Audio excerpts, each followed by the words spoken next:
Russia's invasion of Ukraine has exposed the risk of weakening American energy security, and it does extend beyond oil and gas. It includes our vulnerabilities in the nuclear sector. We are leading in exciting nuclear technology, advanced nuclear technology in the United States. However, we do not have the uranium that we need. Yesterday, Republican leader Upton and I wrote you for a more detailed information on your work to accelerate domestic nuclear fuel resources. And do you agree that the Russian invasion increased urgency to develop domestic nuclear fuels? I do, and I look forward to briefing you both or whoever wants to be briefed on the plan, which we are finalizing within the next couple of weeks. Well, it feels like at times the administration is speaking, the left hand doesn't know what the right hand is doing, because when it comes to critical minerals, we've had this administration shut down mines, shut down a mine in Minnesota, shut down a mine in Arizona at the same time that we are in an urgent place for the administration to act. So we continue to talk about energy prices soaring. I'm concerned about blackouts because of this administration's harmful energy policies.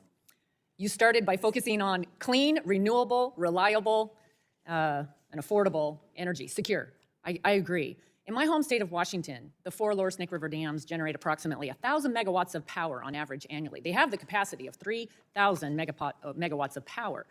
This provides Bonneville Power Administration with the capability to meet peak energy demand loads at affordable prices. Would you agree that these dams provide grid reliability and reduce the chance of blackouts with the increase of weather-dependent wind and solar generation in the Northwest? I'll say that I definitely agree that hydroelectric power is a critical component of our clean energy future. I agree that we've got to make as many dams as is environmentally sane available, and hopefully through the bipartisan infrastructure law be able to invest in additional creation of dams, removal of the ones that don't work, restoration, et cetera, like the damn good bill that many of you supported or are supporting also calls for. Only 3% of the dams in the United States actually produce electricity. There's huge potential. Would you agree that dams also help reduce carbon emissions? Yes. Thank you. Okay, the Hanford site is adjacent to my district. I just wanted to ask, well, maybe I'll ask the questions on Hanford in writing. I wanted to ask if you would commit to a written plan on the Strategic Petroleum Reserve in your plans Yes. to replenish. That would be great. Thank you very much, Mr. Chairman. I yield back.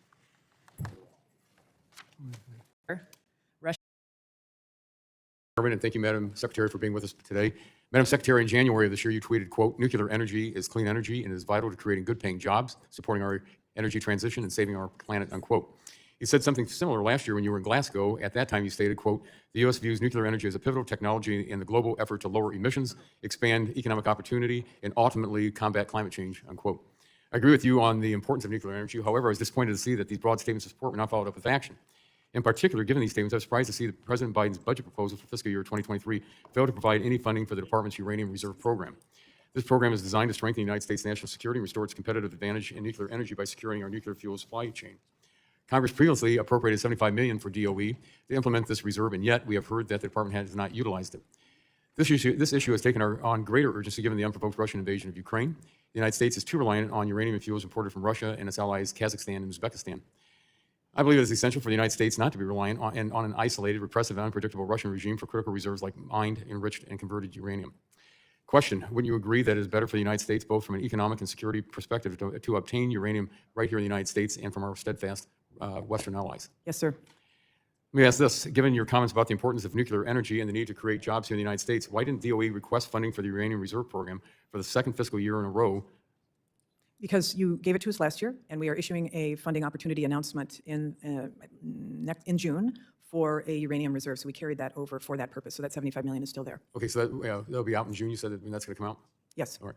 Would you also commit to working with me to help the United States reduce our reliance on Russian uranium, invest in American nuclear leadership, including through legislation like my HR 7403, which is the No Russia Act? I'm not familiar with that, but I definitely would work with you on that. I would very much like to see us develop our own resources here. Thank you. On another separate subject, as Americans continue to grapple with high energy costs, we should be avoiding any actions that would restrict the flow of energy products across our country. Any restrictions could result in even greater cost to consumers. And following up with the ranking Republican, Mr. Upton's questions on Line 5, let me ask this. You know, Line 5 is absolutely a crucial energy artery in the Midwest. Will you commit to ensuring it remains in operation given the fact that it has been deemed as safe and secure? Again, this is not in the Department of Energy's purview. It is in court, and it lies with the State Department and Canada. Is the Department of Energy working with this Department of State to tell them exactly what, because you've got the expertise on it, how important this line is? The State Department has expertise as well, as was identified by Mr. Upton earlier. They've got a lot of people, and they know this very well. Well, let me follow up. Does the Department of State know that how reliant Ohio and Michigan are, especially Northwest and Southeast, and especially the Upper Peninsula, are on Line 5, and it's a $5 billion economic impact that it has on our economy in our region? I suspect they know. I beg your pardon? I suspect they know.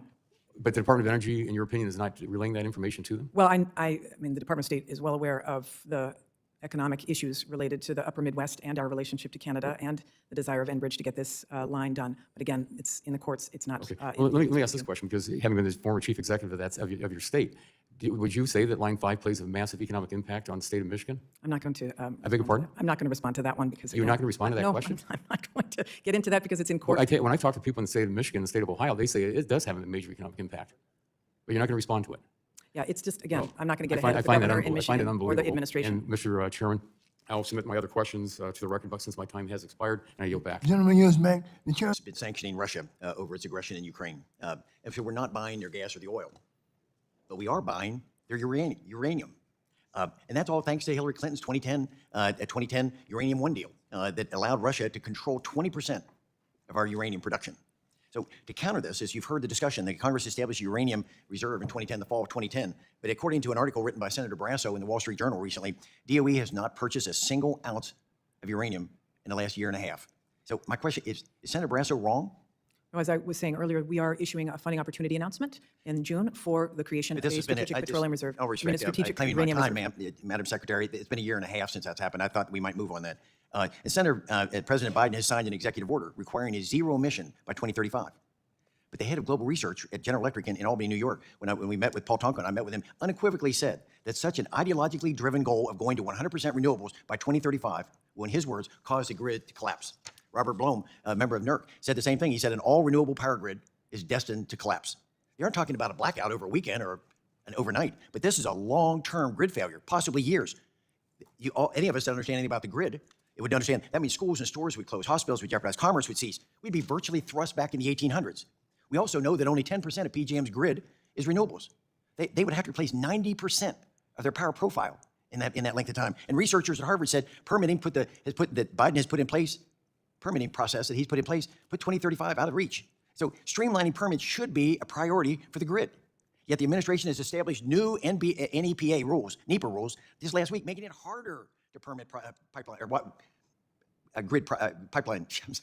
grid lines.